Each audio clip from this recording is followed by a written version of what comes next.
Yang saya hormati Ibu Bupati Kota Waringin Barat, Bapak Wakil Kapolres Kota Waringin Barat, Bapak Kajari, Bapak Kepala BPBD Kabupaten Waringin Barat, Pak Danki Brimob, Dandim, saya mewakili dan rekan-rekan pers semua yang ada di sini. Baik, saya langsung saja terkait dengan evaluasi akhir pelaksanaan kondisi membahayakan manusia atau kecelakaan yang diakibatkan oleh orang tertimbun di pertambangan tradisional di Sungai Seribu, Kelurahan Pangkut, Kecamatan Artuswara, Kabupaten Kota Waringin Barat. Dari hasil evaluasi dan berdasarkan hasil kesepakatan kita bersama, Tim SAR gabungan dalam hal ini adalah Forkopimda dan keluarga korban telah mengadakan rapat pada tanggal 12 November 2020 di ruang rapat kantor Bupati Kota Waringin Barat. Dan hingga saat ini korban masih dinyatakan hilang jumlah 7 orang. Dan ada pun upaya-upaya yang sudah kita lakukan dari hari ketiga, itu kita sudah usahakan sampai menurunkan tim rescue kami ke manhole. Hingga saat ini upaya-upaya tersebut kita dasarkan semua pelaksanaan kegiatan operasi SAR pada pada faktor-faktor yang paling pertama itu kita pertimbangkan faktor keselamatan. Keselamatan merupakan faktor utama dalam upaya kita melakukan pencarian dan pertolongan. Kita sudah turunkan tim sampai di kedalaman 15 sampai 18 meter. Dan posisi manhole lubang utama semakin dalam semakin mengecil. Dan kita tim juga membawa peralatan CPR atau alat bantu pernapasan untuk masuk ke dalam ruang sempit. Dan dibantu oleh peralatan pendukung lainnya seperti descender, taktikal. Kita sudah gunakan peralatan. Memang kondisi lubang yang sangat sempit. Itu merupakan kendala-kendala kami yang ada di lapangan. Yang kedua, faktor-faktor kendala yang sangat dominan sering terjadi di lapangan adalah cuaca. Cuaca yang tidak menentu. Dalam pelaksanaan pencarian, faktor-faktor itu juga harus kita perhatikan. Lalu kita coba menggunakan upaya-upaya lain mencari sumber-sumber. Sekiranya manhole sudah sulit untuk kita gunakan sebagai jalur utama, kita upayakan yang di sekitar lokasi sekiranya ada, karena posisi daripada korban berada di kedalaman 60-70 meter dari manhole, lalu membentuk lagi lubang horizontal yang kurang lebih kedalaman sepanjang 30 sampai 45 meter dan diameternya pun lebih kecil, dan itu pun sudah tertimbun oleh longsoran atau timbunan material. Lalu kami berusaha mencari lagi jalur-jalur, dan di sekitar lokasi juga banyak terdapat lubang-lubang galian lama yang tidak tertutup, yang diindikasikan merupakan sumber-sumber masuknya air atau timbunan-timbunan material-material yang masuk ke lubang.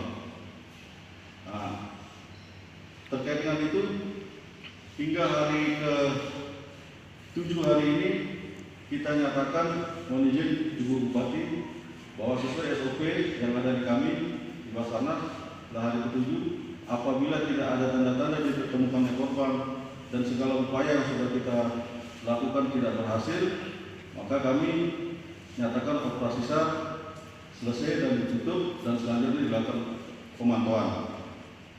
Dan selanjutnya kami menyerahkan terkait dengan lebih lanjut terkait dengan kondisi yang ada saat ini, kami serahkan ke pemerintah daerah dan rekan-rekan Forkopimda yang ada di sini. Mungkin itu penjelasan dari kami terkait dengan jauh hari sebelum terjadinya tragedi ini, upaya-upaya preventif telah kami laksanakan, mulai dari melakukan pemberian peringatan, peneguran, sampai dengan kami memasang himbauan di area lokasi dan teguran juga sudah kami sampaikan. Kemudian beberapa upaya-upaya itu juga sudah kami lakukan terkait dengan tindak lanjut adanya areal tambang yang ada di wilayah Palu Utara. Jadi untuk upaya-upaya preventif, upaya-upaya penegakan hukum sebelum terjadinya tragedi ini sudah kami lakukan oleh aparat penegak hukum, sehingga dan terjadinya ini kita juga sudah melakukan lagi upaya penegakan hukum, sehingga sampai saat ini kita juga sudah menetapkan beberapa orang tersangka. Untuk ke depan upaya-upaya ini tetap akan berjalan sesuai dengan nanti bagaimana hasil rapat yang hasilnya akan diputuskan melalui pemerintah daerah.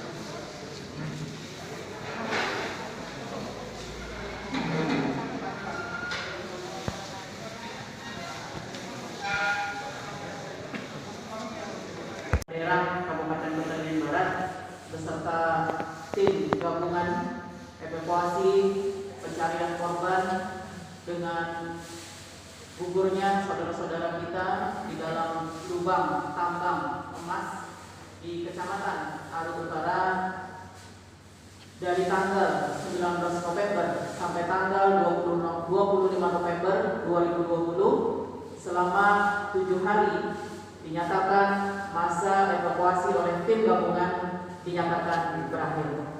Terima kasih atas segala perhatian. Mohon maaf untuk kekurangannya. Bila taufiq wal hidayah. Assalamualaikum warahmatullahi wabarakatuh. Ini kan hari ini ditutup secara resmi oleh Basarnas tim operasi pencarian tujuh korban. Apakah nanti di lokasi kejadian dari pemerintah daerah mungkin dibangun nisan, kemudian atau mungkin dibangun ini bahwa pernah terjadi. Kedua, kemungkinan ke depan apakah ini kan puluhan tahun di Sungai Seribu itu sudah terjadi illegal mining. Apakah akan ada kemungkinan untuk mungkin dibentuk wilayah pertambangan rakyat atau mungkin lebih dilegalkan supaya ada PAD buat pemerintah ataupun nanti bisa lebih para penambang liar bisa dimasukkan ke dalam legal. Terima kasih juga Ibu Bupati. Ya, saya langsung jawab saja.